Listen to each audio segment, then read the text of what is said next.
Hey, what's up? It's DJ. Today we got some mods for FS25 to take a look at. A total 16 mods released. All platforms got 11 new, and PC Mac players got 4 new and 1 update. Speaking of update, we've got an update on the mods for Farming Simulator 22 as well.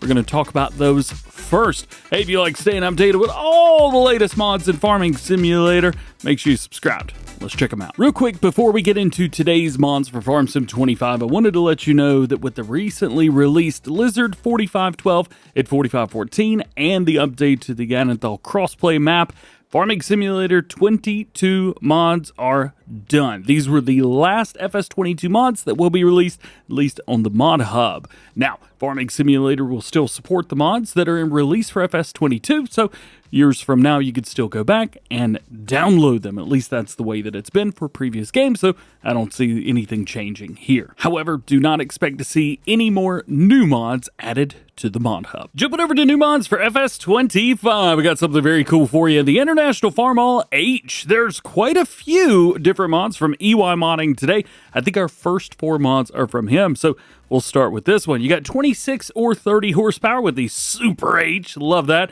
You got a manual transmission, 15 mile per hour max speed.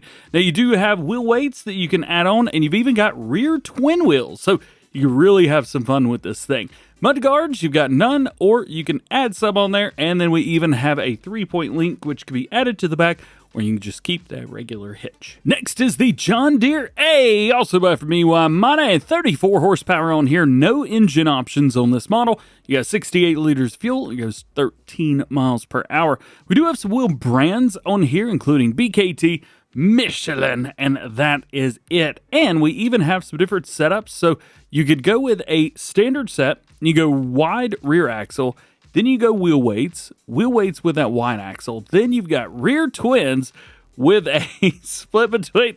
It looks so silly. Oh goodness, but it is what it is. We'll take a look at the ones in Michelin as well. I haven't looked at these ahead of time. Looks like we got the same thing. Check that out. I don't even know what to do. This seems like something that would be from the movie Cars. I'm definitely going to be leasing that one. As far as attachments, you have a front attacher, which is really neat.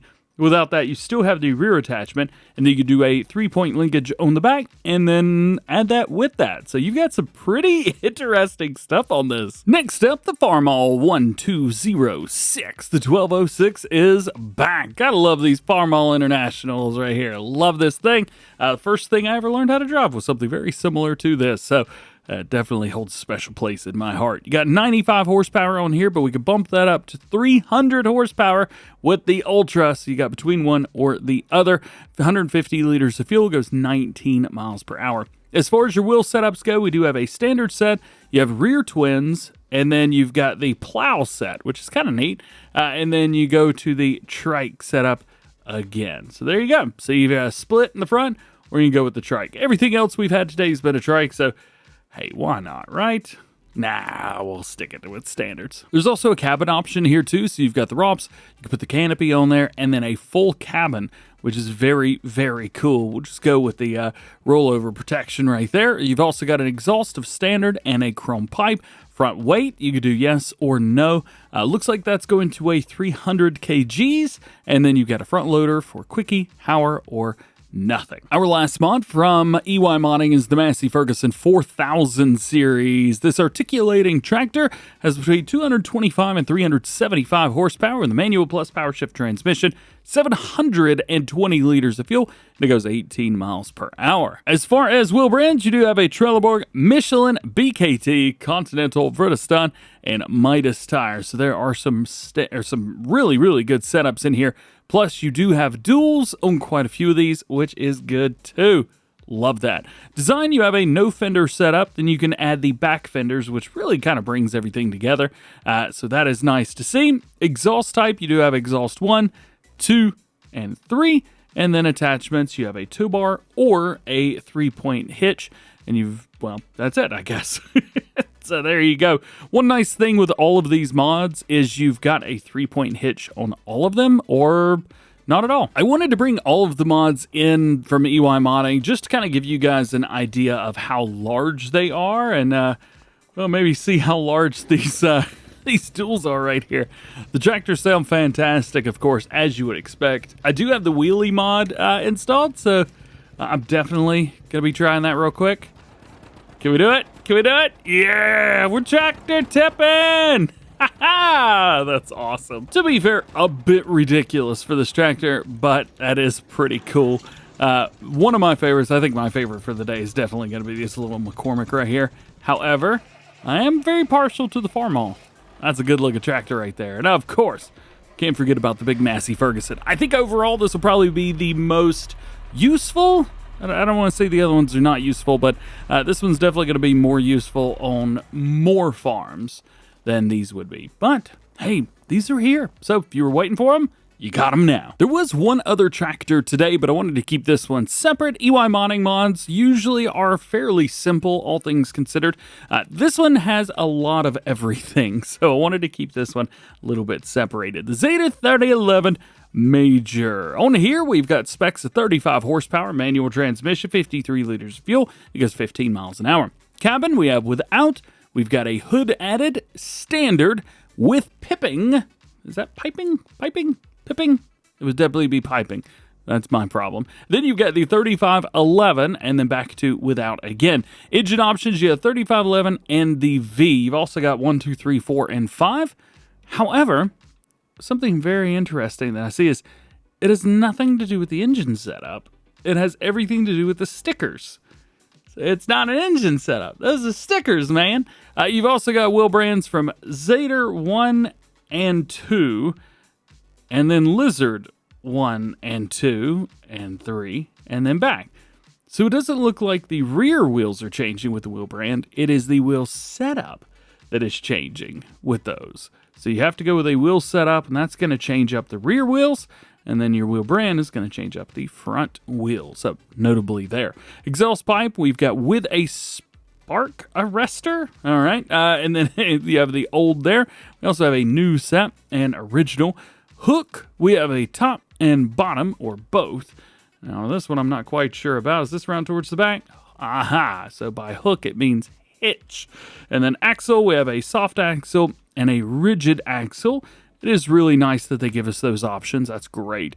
Mud guards with or without, around towards the front. Headlights, you've definitely got different lamps all the way around, which can be changed, which is great news. Extras, you do have without, you got a warning flag. You've also got mud flaps in the back too. Ooh, very rare that we get to see those. That's pretty sweet. And then we've got some weight setups on here. However, the weight looks to be behind the front axle. So it's just going to be bringing the center of gravity a little closer to the center itself. Different steering wheels, so if you want to choose those. And then, of course, we have plenty of color options to choose from as well. I believe design is going to be the engine color and the frame. Yep. Grill color, it's going to be right in the middle of that grill. And then rims are rims. There you go. Next is a nice and simple Bale trailer that might work really well with some of the tractors that came out today. This one is, well, just Bale trailer at the end of the day. Very simple, $5,000 for this. We do have a couple different setups for the barriers of kind of squared off or rounded, and then you've got colors. So you got the frame color, you've got the wood color, and rim color. Next up, Bressel and Lade Gripper Bucket SL50. This bad boy right here will work with front loaders only, and you do have color options. So you do have all the Bressel and Lade colors there, and then you could choose whatever you want. Moving along, we do have a couple placeables, although we will be showing them today. So the first one is the Cafe from the Lort.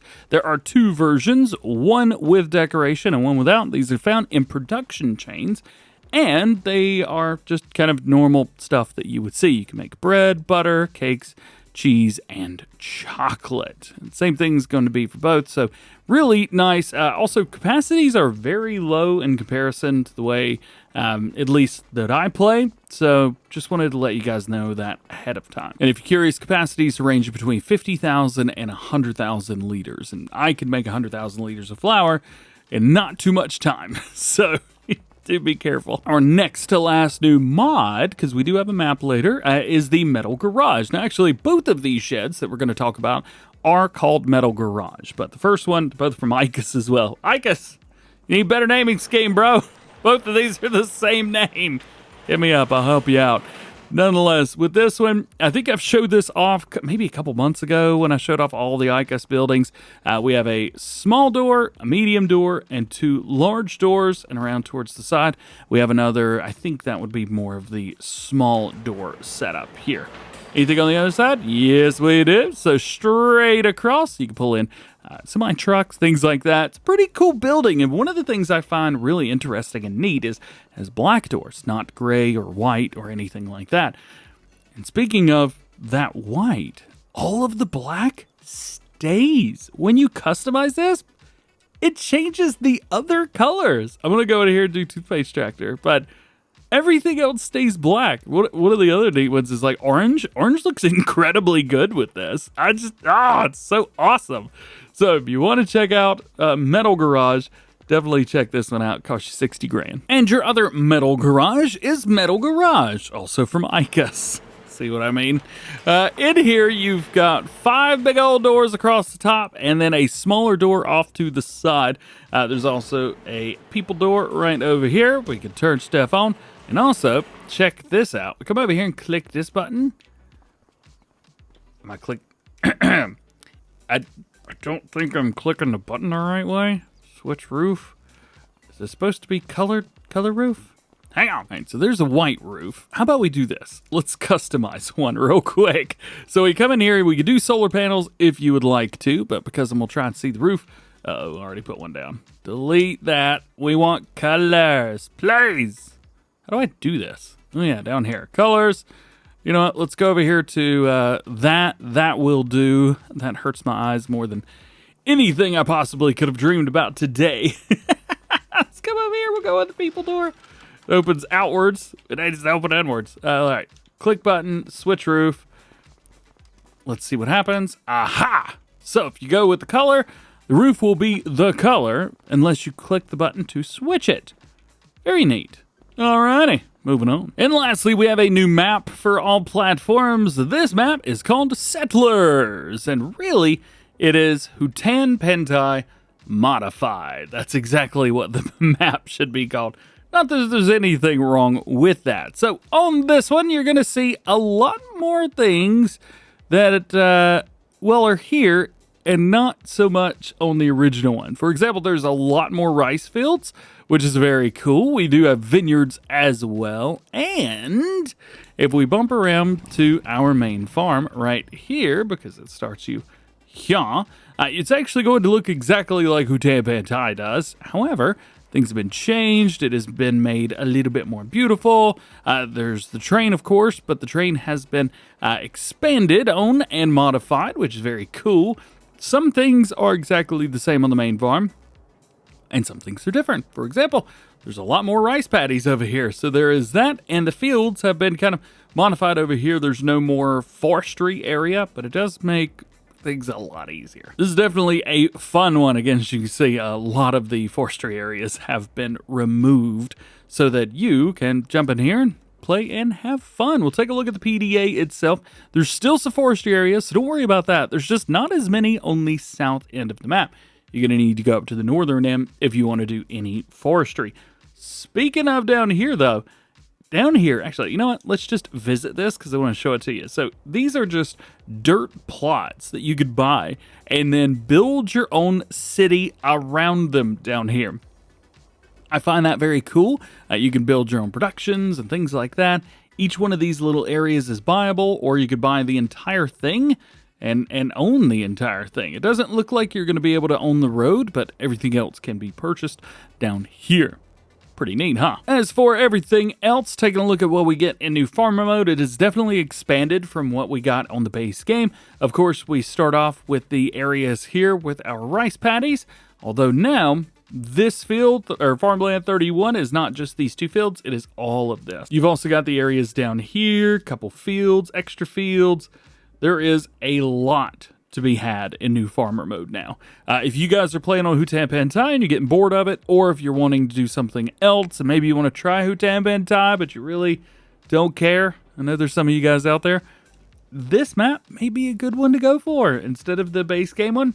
Maybe this one. There's also no required mods, at least that I've been able to find. So that is a plus as well. As far as everything else goes, we'll take a look here at our growth calendar. Very cool, very cool. In farms or new farmer mode, you do have a shed with a pig pasture. You've also got a shed with an open chicken pasture, and you've got a cow pasture right here. As far as, well, not contracts, productions, you've got a greenhouse for rice saplings, and then plenty of them are available. Jumping on down to vehicles, we'll take a look at this. It looks like it's everything that we get in new farmer mode on Filltype, but, well, you never know. To be fair, it's been a while since I've played on Filltype, at least a month or two at the very least. There was one weekend where I played a little bit on like Friday and Saturday and Sunday, but that was really it. So it's not been a map that I've played a lot on. However, hey, if you've enjoyed it, you might enjoy this one even more. Next new one for PC and Mac players is Farmland Overview. With this mod, you can quickly get an overview of all farmlands and fields. Your own fields are displayed first, and you can also teleport directly to a farmland or field. Following information is displayed, including number, owner, farmland area, field area, crop, and stage. The display can be called up with any combination of key plus shift and L. Shift plus L. There you go. Currently, rice and olive and grape fields created via the construction menu are not yet displayed. Next, we have enter closest vehicle. Now, you may think at first, doesn't the game already do this automatically? It does, but only when you're on your feet. When you're on your feet, you can click a button and it'll go straight to the closest vehicle. However, once you're in the vehicle, it cycles through them all. This is a little bit different. So it switches from the current position or from the current vehicle to the nearest vehicle. It's very helpful, for example, when you want to switch between the combine and tractor with the trailer right beside it. Default key is Alt-Left plus E, yeah. And our last new mod for PC and Mac players today is Silo Filltype Limiting, and it does exactly what it does. It limits what you're able to put in your silo. To make the game more realistic, the mod limits the number of different fill types that can be stored in a silo at the same time. By using silo extensions, this number is increased. In a silo, only a maximum of 4 different fill types can now be stored, and by building additional silo extensions, the number of different fill types can be increased by 2 each. It also works in multiplayer. Lastly, today we have an update for PC and Mac players to Super Strength. Version 101 fixed error with toggling Super Strength in local multiplayer and added Polish translation. Now, Super Strength is part of a lot of different mods. This is just the standalone Super Strength mod if you don't want anything else. Next, let's talk about new ones for PC and Mac players. First one is the Orenge Bale Trailer Pack. In this pack, we have 2 of them. We have the 220 and the 180. We've got actually quite a few 180 styles, so we'll start with the big boy right here. It does have auto load for 125, 150, 180 centimeter round bales, and then 125, 180, 220, and 240 square bales. Yes, it supports the little bitty baby bales. Oh yeah! So if you want to put it in, you could go with that. Unfortunately, PC and Mac only. Maybe soon, sometime soon, we'll see a crossplay version of this from 76 Max. Usually they put out crossplay mods as well. As far as our other version right here, we do have auto load for this one as well. Supports the same mods, etc., etc. Just a little bit of a different look, that's all. And that is it for this one. I hope you've enjoyed. I hope you're as excited about these mods as I am. If you are, let me know by dropping a like. Get subscribed if you are new and join the DjGoHam fam. Double check your notifications. That way you never miss videos like this one again. I hope you have an awesome day, and I'll catch you in the next one.